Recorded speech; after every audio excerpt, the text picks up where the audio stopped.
ಇವತ್ತು ಅದಕ್ಕೋಸ್ಕರ ಸಂವಿಧಾನವನ್ನು ಉಳಿಸ್ತಕ್ಕಂಥ ಕೆಲಸ ಆಗಬೇಕಾಗುತ್ತೆ. ಸಂವಿಧಾನವನ್ನು ಉಳಿಸ್ತಕ್ಕಂಥ ಕೆಲಸ, ಪ್ರಜಾತಂತ್ರವನ್ನು ಉಳಿಸ್ತಕ್ಕಂಥ ಕೆಲಸ ಆಗಬೇಕಾಗುತ್ತೆ. ಸಂವಿಧಾನ ಉಳಿದ್ರೆ, ಪ್ರಜಾತಂತ್ರ ಉಳಿದ್ರೆ ನಾವೆಲ್ಲರೂ ಕೂಡ ಉಳಿಲಿಕ್ಕೆ ಸಾಧ್ಯ ಆಗ್ತದೆ. ದಲಿತರು, ಹಿಂದುಳಿದವರು, ಅಲ್ಪಸಂಖ್ಯಾತರು, ಬಡವರು, ರೈತರು, ಕಾರ್ಮಿಕರು, ಮಹಿಳೆಯರು ಇವರೆಲ್ಲ ಉಳಿಬೇಕಾದ್ರೆ ಸಂವಿಧಾನ ಉಳಿಲೇಬೇಕು. ಇವತ್ತು ಸಂವಿಧಾನ ಉಳಿಸ್ತಕ್ಕಂಥ ಕೆಲಸ ಮಾಡ್ತಕ್ಕಂಥದ್ದು ಕಾಂಗ್ರೆಸ್ ಪಕ್ಷ ಮಾತ್ರವೇ ಹೊರತು ಬಿಜೆಪಿ ಅಲ್ಲ, ಜೆಡಿಎಸ್ ಅಲ್ಲ.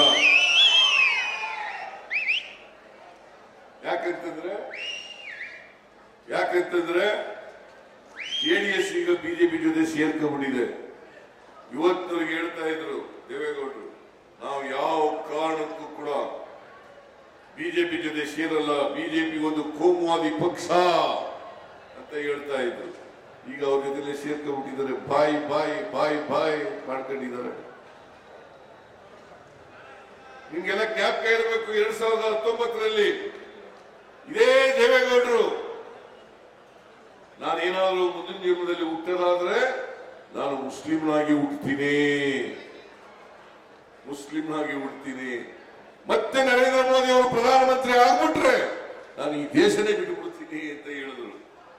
ಈಗ ನರೇಂದ್ರ ಮೋದಿ ಅವರು ಮತ್ತೆ ಪ್ರಧಾನಮಂತ್ರಿ ಆದರು. ದೇಶ ಬಿಡೋದು ಬೇಡ, ಅವ್ರ ಪಾಪ ಇಲ್ಲೇ ಇರಲಿ, ದೇವೇಗೌಡರು ಇಲ್ಲೇ ಇರಲಿ. ನಾನು ಇಷ್ಟು ಮಾತ್ರ ಹೇಳ್ತೇನೆ, ದಯಮಾಡಿ 26ನೇ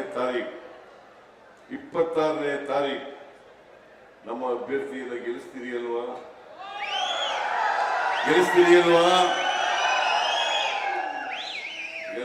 ಗೆಲ್ಲಿಸ್ಬೇಕು. ಈ ಸಾರಿ ಪ್ರಜ್ವಲ್ ರೇವಣ್ಣ ಅವರನ್ನು ಸೋಲಿಸಿ ನಮ್ಮ ಅಭ್ಯರ್ಥಿಯನ್ನ ಲೋಕಸಭೆಗೆ ಕಳಿಸಿಕೊಡಬೇಕು ಅಂತೇಳಿ ನಿಮ್ಮಲ್ಲಿ ಅತ್ಯಂತ ಕಳಕಳಿಯಿಂದ ಪ್ರಾರ್ಥನೆಯನ್ನು ಮಾಡಿ ನಾನು ಮಾತು ಮುಗಿಸ್ತೇನೆ. ಜೈ ಹಿಂದ್, ಜೈ ಕರ್ನಾಟಕ.